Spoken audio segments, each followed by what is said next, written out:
जय जगन्नाथ। बहुत दिन तलर कथा। जगन्नाथଙ୍କ जड़े सेवायत प्रतिदिन महाप्रभु सेवारे नियोजित थांती एवं दिने राति समय तांको पाली पड़ी थाए। सबुदिन भली सेही दिन मध्य से सेवारे लागि थांती। एमितिरे राति होईगला। पहड़ पड़िबा समय आसिला। समस्ते निज निज सेवा सारी मंदिर द्वार बंद करी गुमुट गृहरु बाहरी चलीगले। जगन्नाथ मंदिर रे सेही वृद्ध सेवायत जनक गोटे पार्श्वर निदग्रस्त होई सोई पड़ी थांती एवं कहार नजर रे आसी न थांते। एमिति समस्त सेवायत निज निज काम सरी मंदिर बंद करी बाहरी पड़ती। धीरे धीरे राति हेउथाए।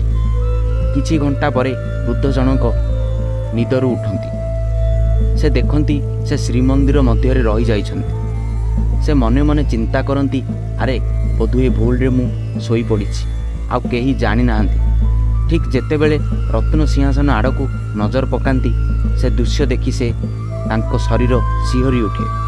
ता शब्दरे परिप्रकाश करिबा बोधुए असंभव। 14 कोटी ब्रह्मांडर नियता जहाँको निर्देश रे सूर्य चंद्र आतजात सेही परमात्मा स्वयं लक्ष्मी नारायण विराजित। सेही बुद्ध सेवायत किछि क्षण पर स्तब्ध प्राय हो जाती। मने मने कांदी पकांती। धीरे धीरे स्वर रे कहती, ठाकुरे हजार हजार वर्ष धरी तपस्या करुथिबा तपस्वी मानंकु जहाँको दिव्य स्वरूप देखिबा दुर्लभ प्राय आज एई हतबागा बुद्ध सेवायत जनकु तांकरी दर्शन देउछ।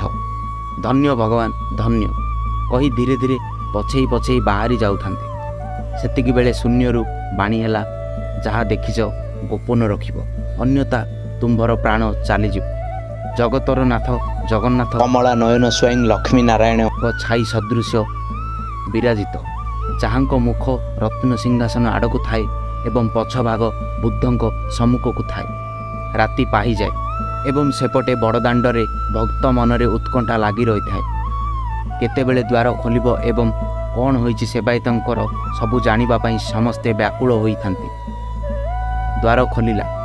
जगन्नाथ जय जगन्नाथ ध्वनि रे मंदिर कंपी उठिला। समस्ते वृद्ध सेवायतंकु बारंबार पचारु थांते, काली राति रे कौन घटिला। एपटे महाप्रभुंको निर्देश बुद्धंक मनरे आसुथाए। बुद्ध बाहर को धीरे धीरे बाहर को आसंती। बड़ दाण्डरे सबु तांकु घेरी रही थांती। बुद्ध जनक नीलचक्र को अनाई मने मने मनस्थ करती, जहाँ हेबो हेई जाऊ, ए सत्य गोपनीय रखिबी नाही। ए जीवन तो एमिति रे भी सार्थक, भगवान को सत्य दुनिया जानू। एमिति भाभी भाभी सबू किछि प्रकाश करि दियंती। बास कथा सरीछि कि नाही, नीलचक्र को देखि देखि सेमिति सेइठी टळी पड़ती। हाँ दर्शक बंधु भक्तगण, आज भी पुरी रे सेही बुद्ध सेवायतंक प्रतिमूर्ति तांको साही रे स्मृति करी साहित्य रखा जाइछि एवं सेही दिन पुरी सहर सारा तांको बुलाई बुलाई सम्मानर सह तांकर अंतिम सत्कार करा जाइथे। आपण मानक सह जदि किछि भी अलौकिक अनुभूति घटी थाए आमको शेयर करिवे। भक्तर अनुभूति प्रकाश करिबा आम धर्म। धन्य जगन्नाथ, धन्य भक्त। जय जगन्नाथ।